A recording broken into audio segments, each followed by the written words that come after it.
Good afternoon to you. Mark Sudduth, HurricaneTrack.com, here with your hurricane outlook and discussion for Independence Day 2016. Happy 4th of July to you. Let's take a look at what's going on out there. And be forewarned, this is a lengthy discussion today, not because necessarily of a lot happening in the tropics, but because I'm introducing a new segment that's going to happen once per week. I'll get into that in just a moment. First of all, the Atlantic Basin, nice and quiet. We won't even worry about that right now. We do have Agatha, which is likely to weaken in the Pacific, and then we have Blas, now a hurricane, expected to strengthen further. Neither of these systems are going to affect land. This is the tracking chart from the National Hurricane Center for Hurricane Blas. And here's the southern Baja, Gulf of California here, and this will stay way out in the open ocean, not bothering anyone. Maybe once it becomes a major hurricane, it can send some of these swells out towards the Baja, and you guys that surf around there can have a little extra action come your way. Anything else that develops in the eastern Pacific, and we can look at the actual outlook map, there's more coming in the pipeline here, and you can see this lined up very well in the southeast Pacific. Agatha here, which will die out, Blas, which is heading out, and then another system that's probably going to develop south and west of the Mexican coastline, and it too should stay out.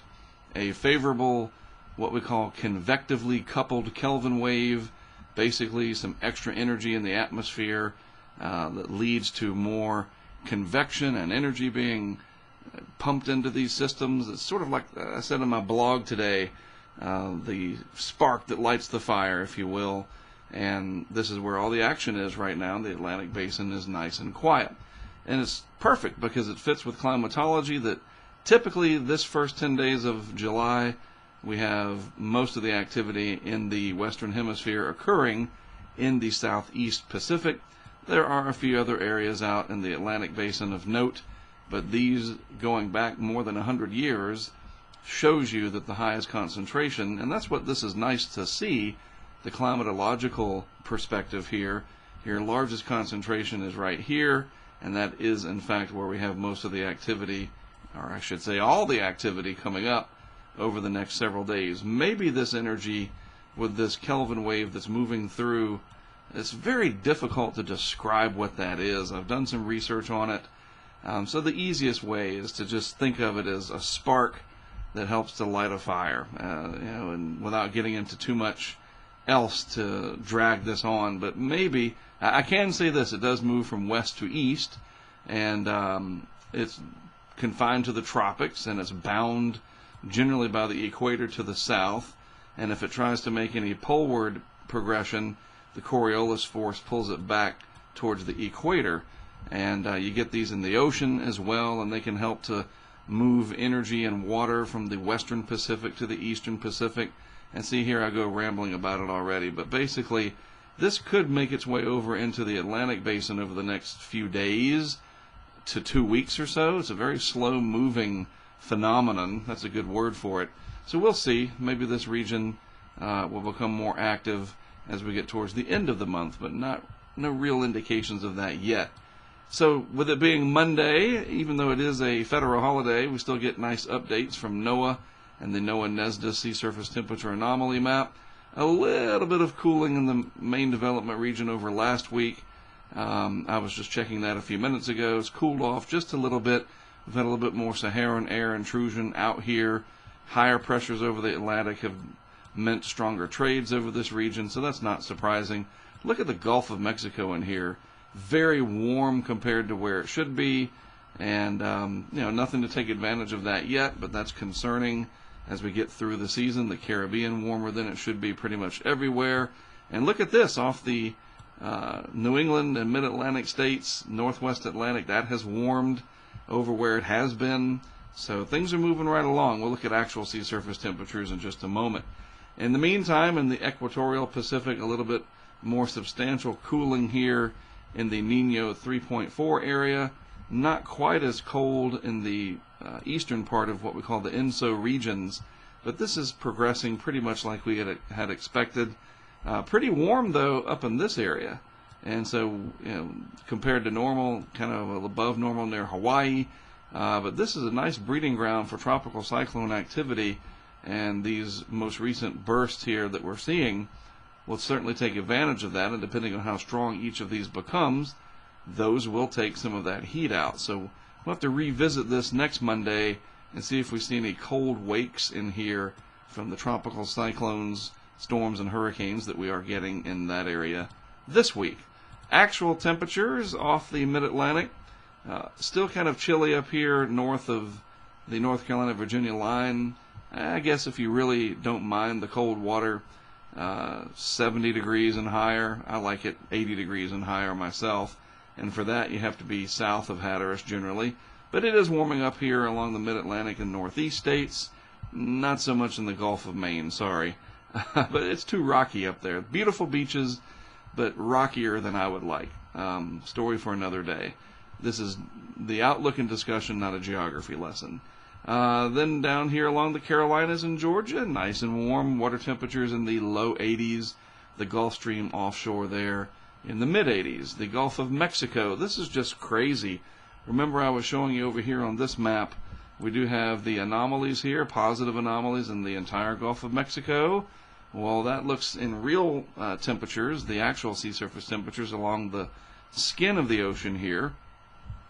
That yellowish, yucky, orangish color, whatever, is 31 degrees Celsius.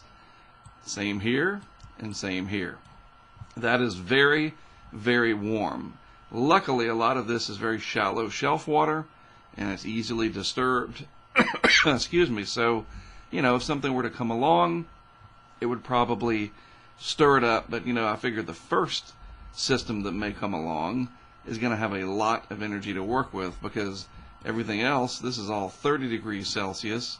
This is 29 degrees Celsius inside of my strange looking outline I've made. But yeah, the Gulf is just ridiculously warm. I haven't had any hurricanes in the Gulf in quite some time. I can't even remember off the top of my head. I guess Isaac in 2012. No hurricanes in the Gulf in 11. Don died out as a tropical storm coming in towards Corpus Christi. 2013, yeah, that was an unbelievably slow year. And of course nothing in 2014 or 15, so it's been a while. So there you go, very, very warm. If you like near 90-degree ocean temps, then the Gulf Coast is the place for you. So the Atlantic will probably be quiet for a while. That is one pretty good-looking tropical wave coming off for sure. But this Saharan air layer, pretty dominant right now, blasting out into the Atlantic. Another tropical wave in here. These bursts of energy that come out. And you can even see almost the shape of how these work, these tropical waves of moisture in the atmosphere. And if we looked at a total precipitable water shot, you would see a very similar thing with these systems. So interesting to see. And this is fairly normal for this time of year, these Saharan outbreaks.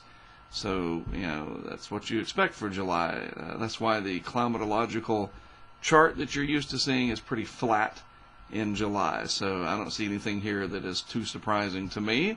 So let's move on into the new segment, what I call This Week in Hurricane History, since we don't have anything brewing in the Atlantic, and all of our Pacific action will be of no consequence to any land areas. Well, what was happening this week in hurricane history? If we go back, we could probably talk for 2 hours about everything, but I picked out a couple of more recent examples. 20 years ago, is that recent? I don't know. It's about when I started my career. Hurricane Bertha began its trek towards landfall in the Carolinas 20 years ago this week, way out here just south and west of the Cape Verde Islands. Went on to pass through portions of the Antilles, Lesser Antilles, towards Puerto Rico, and then it curved up, weakening, until right before landfall it strengthened to a Category 2, coming ashore near Wilmington, North Carolina in July 12th, 13th or so of 1996, 20 years ago. So there you go. There's Bertha. And then more recently, 2005, still quite a ways back if you think about it. We're talking about more than 11 years ago now, or right at 11 years ago this week. Hurricane Dennis, at one time for about 6 days, was the strongest July hurricane ever until Emily came along and changed that as a Category 5 in July, no less.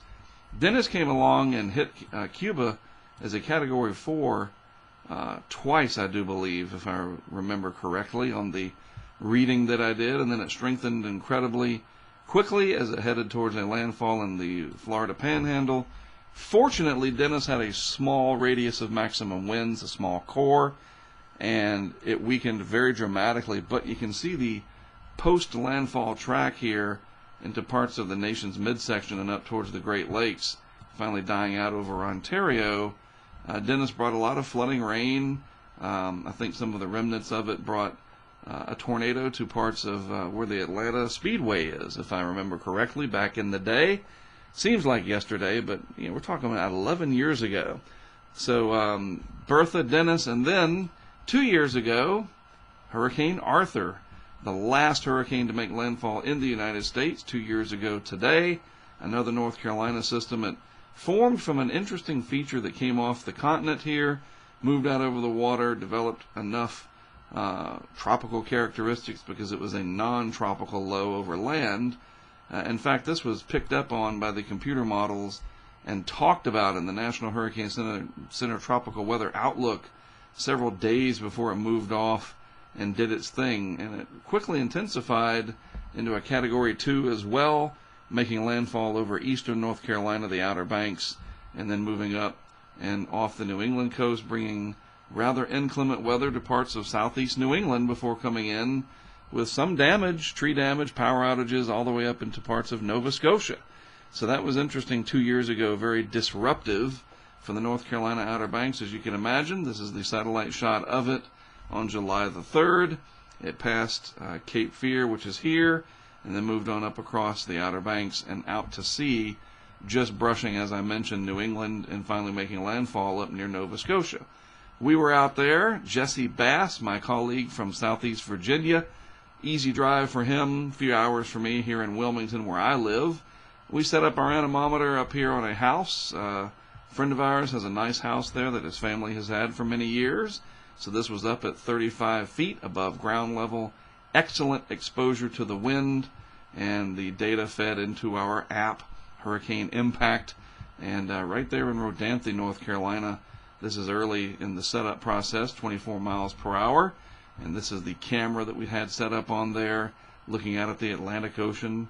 Just kind of going through a slideshow here since I was in this one.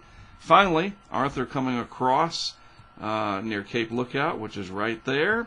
And it made its way across the Pamlico Sound and out over the Atlantic. There was my position on radar scope in the Rodanthe area. And then I decided I'm going to head up from Rodanthe and get into that eye. So I crossed the Pea Island National Seashore, and then I went right up here to the Oregon Inlet on the Bonner Bridge, if you know the area. I think, and I don't know, do you brag about this or not? I'm probably the only human being that has ever been in the eye of a hurricane on the Bonner Bridge. I've tried to think of past events, and I can't, figure out another one. And before you say, well, man, that was just really dumb, I didn't drive out on the bridge during the eye wall. Once the eye came over, and I was just a little bit farther to the south here over land, then I went out over the bridge during the eye. And it was as calm as my office is now. It was great. Not a breath of wind. You could hear the crickets. It was incredible. I did a live interview on the Weather Channel with Brian Norcross during that eye passage, and it was just something about it, I think it's dangerous just to drive to go get a glass of milk. Listen to that. A carton of milk, to the grocery store than it is to do this sometimes if you know what you're doing. And I like to think that I do. So there you go. So then the next day, let me show you the data. I forgot about that. That anemometer I showed you, well, we got a peak gust of 70 miles per hour. Well, Mark, that was a Category 2. How could that be? Well, let me show you real quick. So the anemometer was set up down here near Rodanthe, right in Rodanthe, and the way that the eye passed, the core of the strongest winds, let me go back to that other image, missed where I was, right here in Rodanthe. So the center passed right here, came up kind of like this, and Rodanthe was down there just outside of the area of highest winds. So the peak gust was only 70 miles per hour. And that's just the way it goes sometimes. Out over the Pamlico Sound, weather flow incorporated got higher, and I was up there in the Chevy Tahoe with the anemometer on the roof, 9 feet above ground level at the Pea Island National Seashore Visitor Center, Nature Center, not far from Oregon Inlet, in the what was left of the eye wall. It wasn't a very vicious hurricane, and I got about 85 miles per hour down on the ground. So you had to get close to it to that core to get higher winds. Nevertheless, the storm surge from the Pamlico Sound, which came from this way, certainly did wreak havoc, moving this big pipe that they were using to help fix this cut, which Hurricane Irene had done in 2011. This is a temporary bridge here. So I was on the north side of it, this sort of pseudo inlet that went through after Irene. They're trying to rebuild and make a bridge over that. It's a constant battle. This is a DOT camera that was knocked out, and you can see these what we call the K-rails, these concrete barriers. Normally they were over here, and so they were moved by that storm surge very smoothly too. It was very interesting how they formed this line. Weren't just knocked over, they were actually moved like, water will do sometimes. And I took this picture early that morning as Arthur was moving on out and tweeted it, and it got retweeted several thousand times. That was pretty cool to be able to sort of break that story. And I finally got back down to Rodanthe at the house I was staying at, and it's a good thing that I left to go be in the eye. Why? Well, this is not, an unkept picnic table. This is debris from the storm surge that went up and over this picnic table. In fact, at this house, the water line was 48 inches high, and had I stayed there, which is a very safe house, my Chevy Tahoe would have been inundated and destroyed. So there you go. It was wise of me to not lose my vehicle. And all this other stuff back here is also storm surge debris. If you've ever seen storm surge, you know all about that. And here's another example. This is along Highway 12, just north of Rodanthe. There's the road right there, and that is the high water line, which is 4.5 feet above the road. How do I know that? I measured it. This is 2 days after Arthur's passage. I went back out and did some research, and then you got to look at it from the air, right? So I put the quadcopter up. You can see one of the struts right there. And this is the Pamlico Sound. 100 mile per hour plus winds drove the Pamlico Sound across the land with ease. And you can see all this storm surge, scarring and flooding, opening up this inlet again, making life miserable for the residents that have to use Highway 12.